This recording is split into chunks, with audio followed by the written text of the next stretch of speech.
The sound of impatient horns filled the humid Lagos air. From Ojuelegba to Ikeja, the city breathed chaos, restless, alive, and hungry. It was in this same city that Emeka, a tall, dark-skinned young man with dreams bigger than his pocket, believed he would make it or die trying. He lived in a one-room apartment at Agege with his longtime girlfriend, Amara, the woman who had stood by him since his days of hawking spare parts under the scorching sun.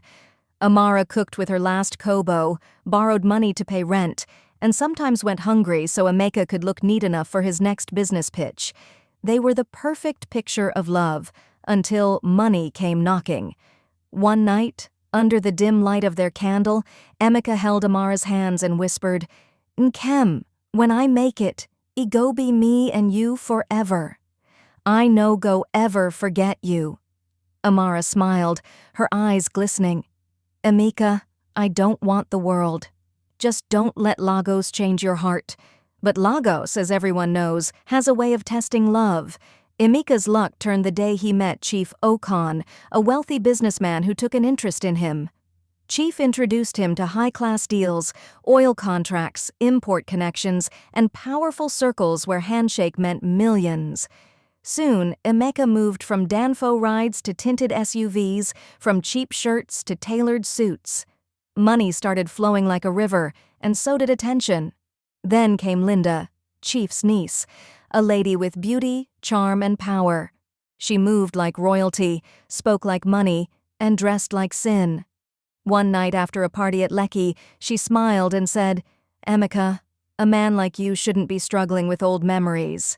You belong to the top." That was the night Amara's candle began to flicker off. Amara noticed the changes. The calls grew shorter. The visits stopped. When she confronted him, Emeka said coldly, "Amara, I've outgrown all this. You won't understand my new life." Tears filled her eyes. "But I built that new life with you." He turned away. Let's be realistic. Love doesn't pay rent in Lekki weeks later. Social media erupted with pictures of Emeka and Linda's engagement. The same man who once promised to marry Amara now had gold on his wrist and emptiness in his heart. Their wedding at Eko Hotels was a carnival of wealth. Politicians, celebrities, and business tycoons filled the hall. But beneath the glitter, something strange happened. An old woman, no one knew who she was, appeared at the entrance dressed in faded Ankara. Her eyes were wild, her feet bare. She pointed at Emeka and said in a trembling voice, "You built your mansion on a grave of love. It will crumble when the moon turns red." Security dragged her out as guests laughed, thinking it was drama. But Linda's glass of champagne cracked in her hand. For a moment she saw blood where there was wine. Months after the wedding, Emeka's life began to twist. His contracts collapsed one after another. Chief Okan died mysteriously in a car accident, and investigations froze his accounts. At home, Linda became distant, bitter, and strangely cold. She would wake at night, talking to unseen things, whispering, "They're calling your name, Emeka. The ones you left behind." He thought it was stress, until he began to hear footsteps in his mansion at midnight, slow, dragging footsteps that always stopped by his bedroom door.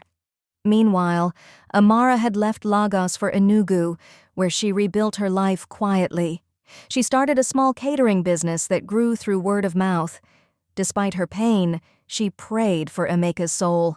One fateful night, Emeka couldn't take it anymore. He drove through the night to Enugu and found her cooking outside her shop. She froze when she saw him. The once proud man now looked broken. He knelt, tears streaming down. "Amara, forgive me. I lost everything. My peace, my sleep, my soul." She sighed deeply. "Emeka, you didn't just lose me. You lost yourself."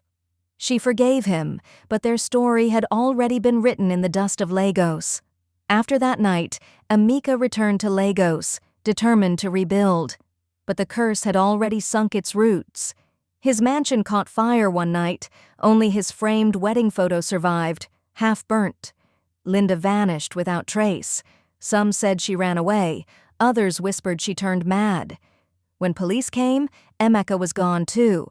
They found his car abandoned at Third Mainland Bridge, door open, engine running, his watch still ticking. No one ever saw him again. Years later, Amara's business flourished. She became a woman of grace, mentoring young girls and warning them, never let the glitter of wealth blind you to the truth of love.